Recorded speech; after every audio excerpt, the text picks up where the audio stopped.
अस्सलाम वालेकुम नाजरीन, उस्मान सीरीज के अगले वॉल्यूम 176 में खुश आमदीद। नाजरीन, हर बार की तरह हम इस बार भी इस वॉल्यूम के 9 पार्ट्स आज ही अपलोड कर देंगे, तो जुड़े रहिए उमर एक्सप्लेन के साथ। इस एपिसोड के आगाज में काई कबीले में सिपाही जंग की तैयारियां कर रहे होते हैं और उस्मान साहब आगे बढ़ते हुए कहते हैं, हमने मंगोलों की दुम पर पांव रखा है, आज नहीं तो वो कल जरूर हमारे सामने आएंगे। बगैर तरबियत का कोई एक भी सिपाही नहीं बचेगा। हम मजीद एहतियाती तदाबीर अख्तियार करेंगे। हम सरहदी इलाकों और मंगोलों की आसान गुजरगाह कराजा हिसार में और ज्यादा तदाबीर अख्तियार करेंगे। और फिर अलाउद्दीन बताता है, मेरे भाई बुरान साहब और खुलफिरा के साथ कराजा हिसार पहुंचने को होंगे। मैं आपके अहकामात के बारे में दूसरी सरहदी हदूद को मुतला करूंगा। उस्मान साहब कहते हैं, इन्हें बताओ बेटे, इन्हें बताओ। गोंजा बेटी को साथ लेकर अक हिसार के लिए सवारी करो। हमने अभी इसे फतह किया, हमें इसे मजबूत करने की जरूरत है। जब हम एक तरफ मंगोलों से पंजा आजमाई करेंगे, दूसरी तरफ हम काफरों को भी नहीं छोड़ेंगे, इनसे नजरें नहीं हटाएंगे। तो अलाउद्दीन कहता, जो आपका हुक्म हजूर, इजाजत दे, मैं तैयारियों को हतमी शक्ल देता हूँ बाबा। उस्मान साहब कहते हैं, तुम्हारा रास्ता कशादा हो बेटे। और अलाउद्दीन वहां से रवाना हो जाता है।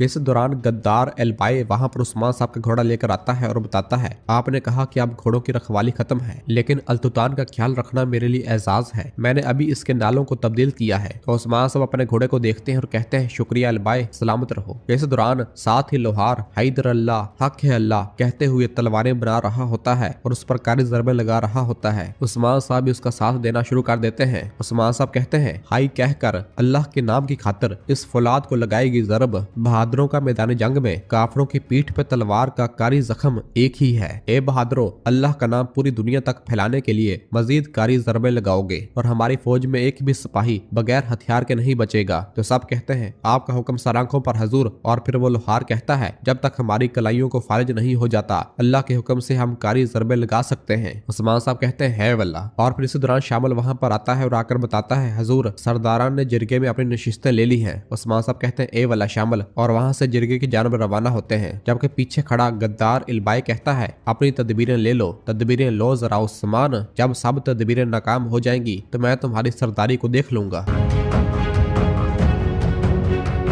जबकि दूसरी जानब जंगल में हम देखते हैं कि पोइना छुपती छुपाती सोफिया से मिलने की जगह पर आती है और बताती है, खाला, मैं पकड़े जाने के बिल्कुल करीब थी। और उसके हाथ में वही सलीबी हार होता है। सोफिया जब उसे देखती है तो पूछती है, क्या हो रहा है छोटी चिड़िया? तो पोइना यानी मरियम उस लम्हे को बताती है जब वो फातिमा से लड़ रही थी और उसका हार जमीन पर गिर गया था और उसने बड़ी मुश्किल से उस हार को उठाया था। और फिर सोफिया को बताती है कि मैं फातिमा की मावर बन गई हूँ, अब हम उनके ज्यादा करीब हैं। ये सुनकर सोफिया खुश होते हुए कहती है, बहुत खूब, और भी ज्यादा करीब हो जाओ, अच्छी तरह इनका भरोसा जीतो। तो पोइना कहती, वक्त आ गया है, मैं इनको मारने के लिए इंतजार कर रही हूँ खाला। सोफिया कहती है, तुम्हारा वहाँ होना मेरे काम को आसान कर रहा है। देखो, तुम्हारी बदौलत मैंने मंगोलों को इन तमाम काइयों पे मुसीबत बना दिया है। तो पोइना कहती, बिल्कुल। और फिर कहती है, जानती हूँ खाला, खुदावंद ने अपना इंसाफ दिखाया, उन्होंने मुझसे मेरा खानदान छीना, खुदावंद ने उनसे उनकी बेटी ले ली। बाला बहुत तकलीफ झेल रही है, मेरे जितनी बहुत तकलीफ झेल रही है। तो सोफिया कहती, तुम्हारे जितनी नहीं, तुम्हारा कोई नहीं है, उसका शोहर,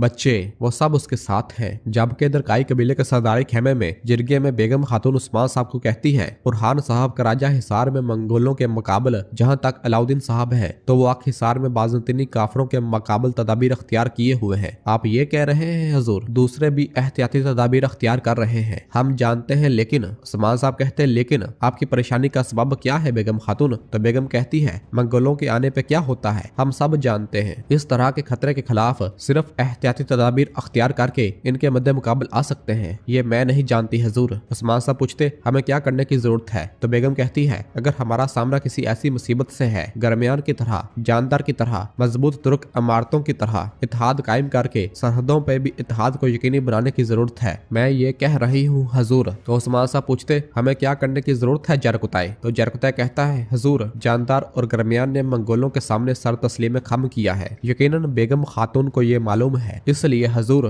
बेगम खातून का इशारा करदा रास्ता वो रास्ता नहीं है। और फिर सरोजा कहता है, हजूर, मैं भी जरकुताई साहब की तरह सोचता हूँ। तो बेगम कहती, आप सरदारी में अभी नए हैं सरोजा साहब। तो उस्मान साहब कहते हैं, अभी वो नए हैं, लेकिन वो सही और गलत को अलग करने के जितने माहिर हैं। हम मंगोलों के खिलाफ सर तस्लीम खम करने वालों और इनकी इताअत करने वालों पर भरोसा करने की हालत में नहीं है। बेगम खातून, अगर हम आपकी कही गई रस्सी के साथ कुएं में कूदते हैं तो हमारी हालत हालत पतली हो जाएगी। हम मंगोलों के खिलाफ अकेले हैं, लेकिन हमारी रियासत और हमारे लोगों पे नजरें जमाने वालों के मुकाबले हमेशा मोहतात रहेंगे। जबकि इस दौरान बाहर से ड्रम बजने की आवाज आती है और सब लोग बाहर मुतवज्जा होते हैं। और जैसे ही हम बाहर देखते हैं तो मंगोल कमांडर ओलुगान अपने सिपाहियों के हमरा काई कबीले में दाखिल हो रहा होता है, जिसे देखते ही तमाम काई कबीले के लोग और सिपाही उसकी जानब भागते हैं और उसका रास्ता रोकते हैं। लेकिन मंगोल कमांडर ओलुगान अपने घोड़े पर सवार होकर काई कबीले में दाखिल होता ही चला जाता है। बाला खातून और फातिमा भी उसे देखती हैं। फातिमा कहती ये आने वाला आदमी मंगोल है, और फिर उलगन कहती है इनके मलऊन कदम हमारी सरजमीन पर आ चुके हैं। और फिर बाला फातिमा से कहती है फातिमा शाबाश बेटी, तुम खेमे में जाओ। और फिर फातिमा खेमे में रवाना हो जाती है। और फिर इस दौरान उस्मान साहब और बाकी साहब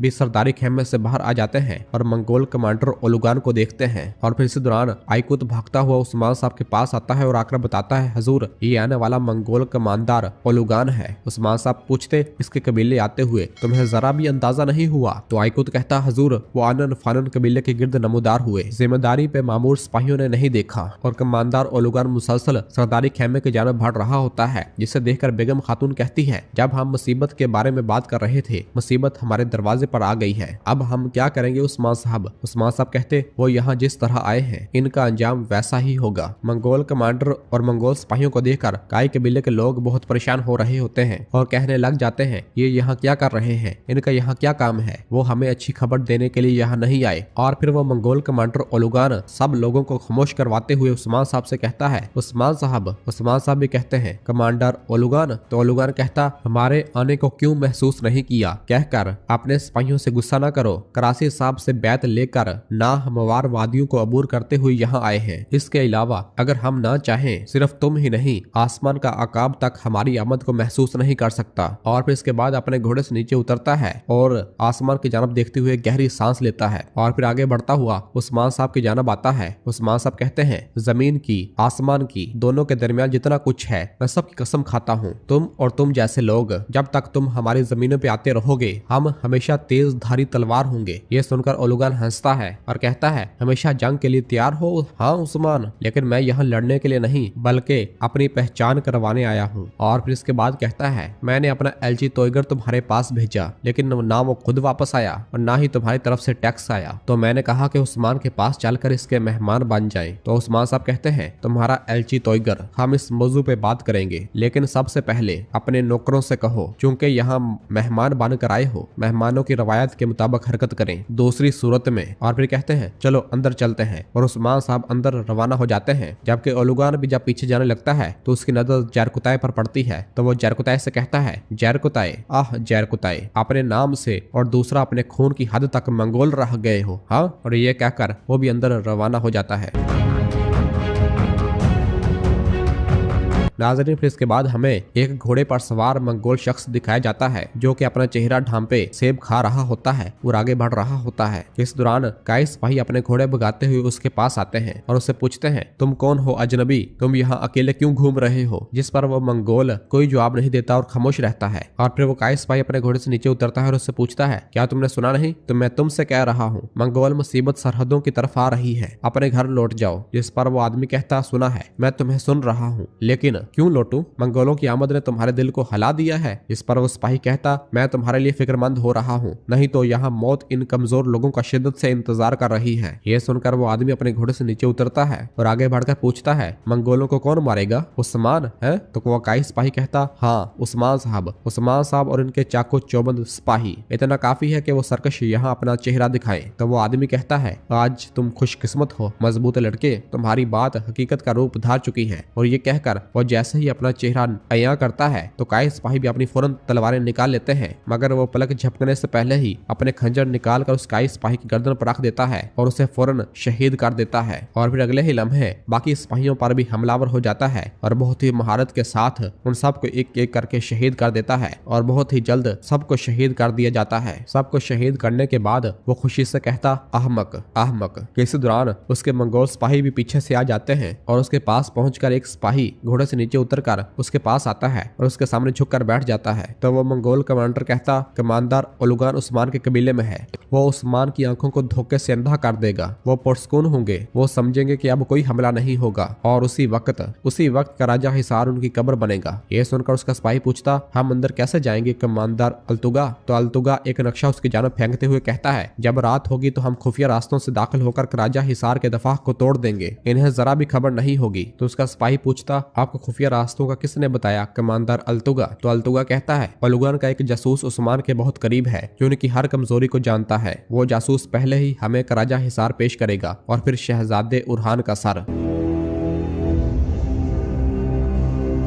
और नाजरीन, इसी जगह पर एपिसोड भी खत्म करते हैं। मिलते हैं बहुत जल्द अगली एपिसोड के साथ। वीडियो को लाइक कर दें और जिन दोस्तों ने अभी तक चैनल सब्सक्राइब नहीं किया वो जल्दी से चैनल सब्सक्राइब कर दे और बेल आइकन यानी घंटी वाले निशान को भी प्रेस कर दे ताकि आने वाले एपिसोड आपको आसानी मिल सके। दुआओं में याद रखें। अल्लाह हाफिज।